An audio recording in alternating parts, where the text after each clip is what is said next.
harus di MRI. Saya tanya kenapa, terus disampaikan bahwa adik saya jatuh di kamar mandi dan blackout. Terus saya sampaikan, udah kamu bawa aja ke dokter Yos, bawa aja ke rumah sakit Polri, kalau bisa minta dibantu aja pakai fasilitas kami. Saya bilang kan Bapak juga kenal sama rumah sakit Kramat Jati Polri, kalau ada kesulitan kabari. Enggak Bu, cuma minta tolong untuk MRI karena saya ingin adik saya di MRI. Terus gimana? Iya Bu, kebetulan saya nggak punya uang. Oh yaudah dan ini saya kasih. Saya akhirnya kasih waktu itu untuk Yosua menyembuhkan adiknya untuk di MRI. Perlakuan Ibu dengan para ajudan itu apakah ada pembedaan atau semuanya sama? Semuanya sama. Kalau ada kesulitan mereka selalu menyampaikan kepada saya dan saya selalu menyampaikan kepada semua bahwa saya ini adalah ibu kalian, susah senang kalian bisa cerita kepada saya. Di hasil pemeriksaan psikologi forensik soal hubungan informal ini juga dijelaskan oleh ahli. Tapi ada satu bagian yang disebutkan bahwa ada potensi kebaikan ibu dan bapak, relasi informal tersebut disalahartikan oleh pihak lain. Apakah ibu pernah mengkhawatirkan hal tersebut? Dalam hidup saya hanya punya prinsip bahwa saya harus selalu memberikan yang terbaik kepada orang lain. Itulah yang menjadi prinsip saya. Jadi kalau saya bisa membantu atau bisa memberikan yang terbaik kepada orang lain, pasti saya akan berikan. Saya ingin masuk ke poin berikutnya. Rumah Bangka sering disebut dalam, selain rumah Saguling dan rumah Duren 3, rumah Bangka juga beberapa kali disebut dalam persidangan ini. Rumah Bangka, ya rumah yang di Jalan Bangka ini sebenarnya rumah siapa Bu? Rumah yang di Jalan Bangka itu adalah rumah orang tua saya yang pada saat itu karena tahun 2020 itu Pak Ferdi Sambo, 2019 Pak Ferdi Sambo ada 4 anggota yang membantu tambahan. Jadi kalau untuk beristirahat di Duren 3 ada kamar cuma 1, jadi tidak cukup. Jadi karena saya tahu orang tua saya punya rumah di Bangka dan kebetulan dekat dengan Mabes Polri dan juga Wisma Bayangkari sehingga mudah untuk ke kantor. Jadi saya pinjam dari orang tua saya. Saya pinjam dari orang tua saya untuk pindah sementara di situ karena di belakang juga ada beberapa kamar yang cukup memadai untuk para ADC dan ART. Oke. Bu Putri, saya ingin masuk ke poligraf. Ada beberapa bagian yang ingin saya perdalam. Di Peraturan Kapolri nomor 10 tahun 2009 di pasal 13 ayat 2 itu disebut syarat tes poligraf itu dilakukan, salah satunya adalah yang dites subjeknya tidak boleh dalam keadaan tertekan dan kemudian dilengkapi dengan riwayat kesehatan dan hasil pemeriksaan psikologi. Tadi ditanyakan oleh rekan saya tidak ada hasil pemeriksaan psikologi yang disampaikan. Kemudian saya ingin tanya, apakah pada saat itu sebelum tes poligraf itu dilakukan, ada pemeriksaan kesehatan yang dilakukan terhadap ibu? Tidak ada, langsung dites dimasuk dalam ruangan. Ketika ibu sudah menyampaikan bahwa ibu tidak bersedia, apakah ada semacam paksaan langsung atau tidak langsung yang disampaikan pada ibu agar tetap mengikuti tes tersebut? Ya waktu itu karena tersendat di tanggal 7 Juli saya tidak mau menceritakan peristiwa tersebut, lalu saya terdiam, tapi saya tetap dipaksakan untuk bercerita. Akhirnya saya menangis, tapi saya tidak berhenti, saya lanjutkan pemeriksaan tersebut sampai selesai. Terkait dengan peristiwa tanggal 7 Juli, Bu Putri, banyak orang di luar sana tidak percaya dengan kejadian di tanggal 7 Juli itu. Banyak pemberitaan dan publikasi itu seolah-olah menyangkal dan kemudian bahkan justru memberikan fitnah atau hoax yang lebih banyak. Bukti hoax juga kami ajukan di persidangan ini. Nah, dengan kejadian tersebut, harapan Ibu apa terhadap orang-orang yang berpikir macam-macam di luar sana dan dalam perhatian majelis, karena ini menggiring opini terkait masalah peristiwa ini. Terima kasih.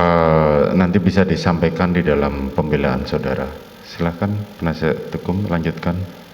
Terima kasih Yang Mulia. Karena dalam pemberitaan ini, jadi ini bukan terkait yang di luar sana Yang Mulia, karena dalam persidangan ini diajukan bukti-bukti informasi hoax yang disampaikan. Harapan Ibu apa pada semua pihak, termasuk pihak yang ada di persidangan ini, terkait dengan kejadian dan peristiwa di Magelang tanggal 7 Juli? Apa harapan Ibu? Sebenarnya saya ingin menjelaskan bahwa saya sebenarnya malu sekali atas peristiwa yang terjadi dan menimpa saya di tanggal 7 Juli saat itu.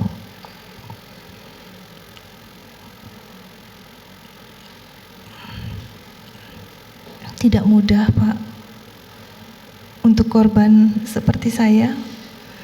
Khususnya saya adalah korban kekerasan seksual dan juga penganiayaan. Dan tidak mudah juga saya menjelaskan dan mengutarakan, khususnya kepada suami saya. Karena sungguh berat menjelaskannya.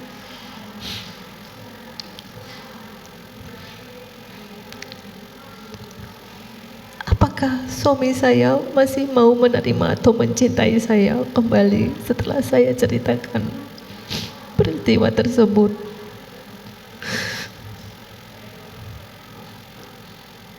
Kalau Ibu tidak bisa menyampaikan, tidak apa-apa.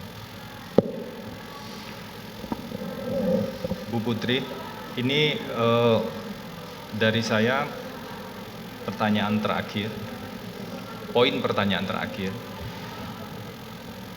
Bu Putri di sini sebagai terdakwa, didakwa bersama-sama melakukan perbuatan pembunuhan berencana dan pembunuhan. Ibu paham nggak sebenarnya dengan apa yang dituduhkan tersebut? Sebenarnya saya tidak paham kenapa saya harus duduk di kursi ini sampai hari ini. Karena terhadap dakwaan yang ditujukan kepada saya, sampai hari ini saya tidak tahu di mana salahnya saya. Saya tidak membunuh siapa-siapa.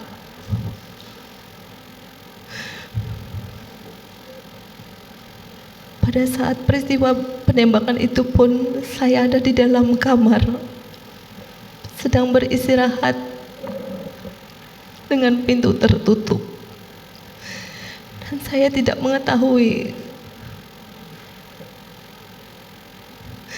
bila suami saya datang ke Duren 3 saat itu.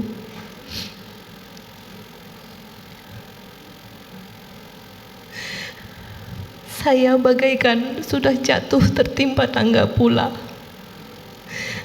Saya adalah korban kekerasan seksual, pengancaman dan penganiayaan dari Yosua. Dan juga saya harus dijadikan tersangka dalam kasus ini.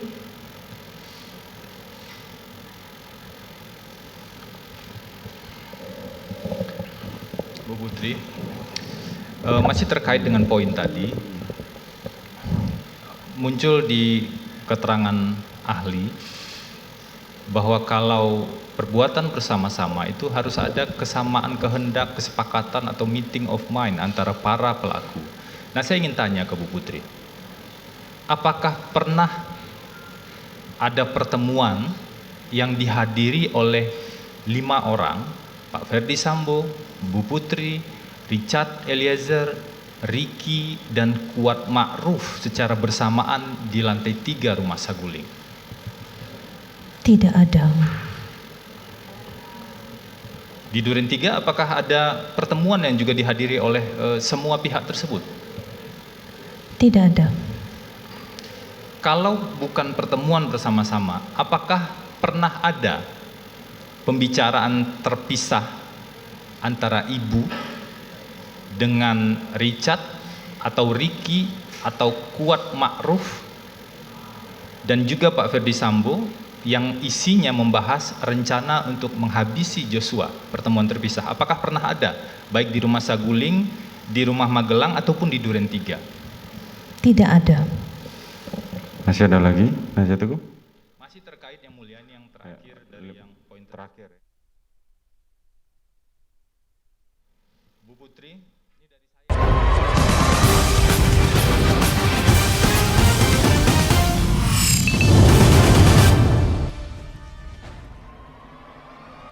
Baik. Terima kasih. Baik, selanjutnya kami berikan kesempatan kepada jaksa penuntut umum untuk mengajukan rekuisitor atau surat tuntutan. Minggu depan, saudara jaksa penuntut umum? Siap. Siap ya, baik. Saudara diperintahkan untuk kembali ke dalam tahanan sidang perkara nomor 797 Pit B 2022 atas nama terdakwa Putri Chandrawati dinyatakan ditutup.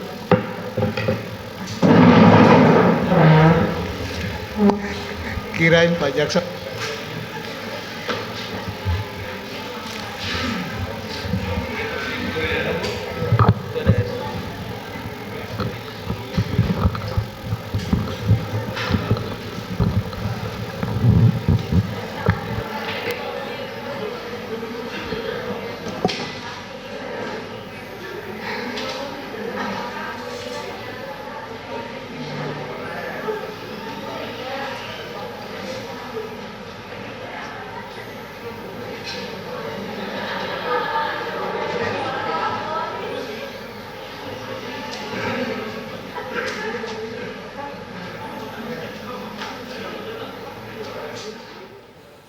Baru saja kita saksikan bersama pemirsa jalannya sidang terhadap terdakwa Putri Chandrawati dalam sidang lanjutan hari ini di Pengadilan Negeri Jakarta Selatan dalam perkara kasus pembunuhan berencana terhadap Brigadir Yosua Huta Barat.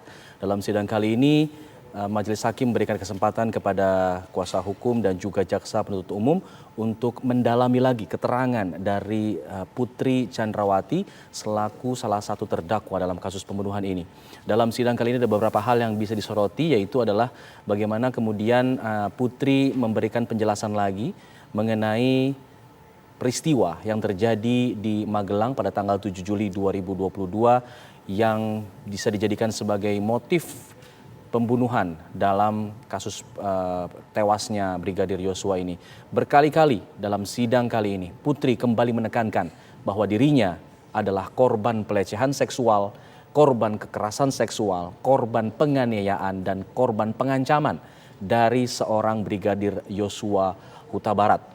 Berkali-kali pula Putri menyampaikan hal tersebut dalam kondisi menangis terseduh-seduh, yang bahkan membuat persidangan sempat terhenti beberapa menit untuk menunggu Putri kembali tenang, memberikan pernyataannya lagi, menjelaskan mengenai kondisi yang terjadi di Magelang dan apa yang ia lihat pada saat itu, apa yang ia rasakan. Ia bahkan kemudian menceritakan itu dengan emosional, di mana dirinya mengaku beristirahat di dalam kamar di Magelang, namun kemudian saat ia bangun pada sore hari, ternyata di situ sudah ada sosok Brigadir Yosua, dan ia tidak menceritakan lagi secara detail karena sudah diceritakan dalam sidang-sidang sebelumnya mengenai hal pelecehan seksual tersebut, dan memang tidak diperkenankan lagi oleh hakim untuk kembali mengulang cerita tersebut.